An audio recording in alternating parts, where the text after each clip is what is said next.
ఒక మారుమూల గ్రామంలో ఒక బద్ధకస్తుడుండేవాడు. అతను ఆహారం కోసం ఎల్లప్పుడూ సులభ మార్గాలు వెతికేవాడు. ఒకరోజు అతను ఆహారం కోసం వెతుకుతుండగా అతనికి ఒక మామిడి తోట కనిపించింది. అతను చుట్టూ చూసి తోటకు ఎవరూ కాపలా లేరని అనుకుని కంచె దూకటానికి ప్రయత్నిస్తుండగా ఒక కాపలాదారుడు చేతిలో కర్రతో అరుస్తూ అతని వైపు పరిగెత్తుకుంటూ వస్తాడు. బద్ధకస్తుడు వెంటనే క్రిందికి దిగి అడవిలోకి పారిపోతాడు. కొంత సమయం తర్వాత అతను అడవిలో ఒక దృశ్యాన్ని చూస్తాడు. ఒక పెద్ద బండరాయి కింద ఒక కుంటి నక్క వేచి ఉండటం అతను చూస్తాడు. అప్పుడు పెద్ద గర్జన వినిపిస్తుంది. అప్పుడు అక్కడున్న జంతువులన్నీ పరుగు తీస్తాయి. ఒక సింహం పెద్ద బండరాయిపై మాంసం ముక్కతో ఉండటం అతను చూశాడు. సింహం ఆ మాంసం ముక్కను తెచ్చి నక్కకు ఇచ్చింది. నక్క దాన్ని సంతోషంగా తింటుంది. ఈ దృశ్యం బద్ధకస్తుడికి అద్భుతం అనిపించింది. దేవుడు ప్రతి జీవికి ఆహారాన్ని ఏర్పాటు చేస్తాడని అతడు గ్రహించాడు. అందువల్ల బద్ధకస్తుడు తాను కూడా ఒక చెట్టు కింద కూర్చుంటే దేవుడు తనకు కూడా ఆహారం పంపుతాడని భావిస్తాడు. అతను చెట్టు కింద కూర్చొని ఆహారం కోసం చాలాసేపు ఎదురు చూస్తాడు. అతనికి ఆహారం ఇవ్వటానికి ఎవరూ రారు. సరిగ్గా ఆ సమయంలో ఒక సాధువు ఆ దారి గుండా వెళ్తూ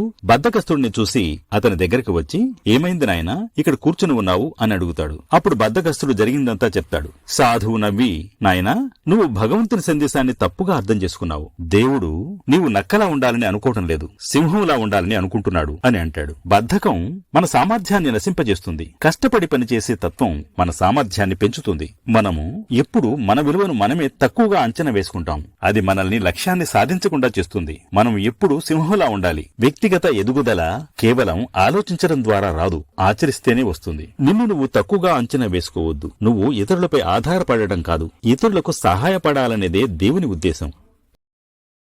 Download ShareChat.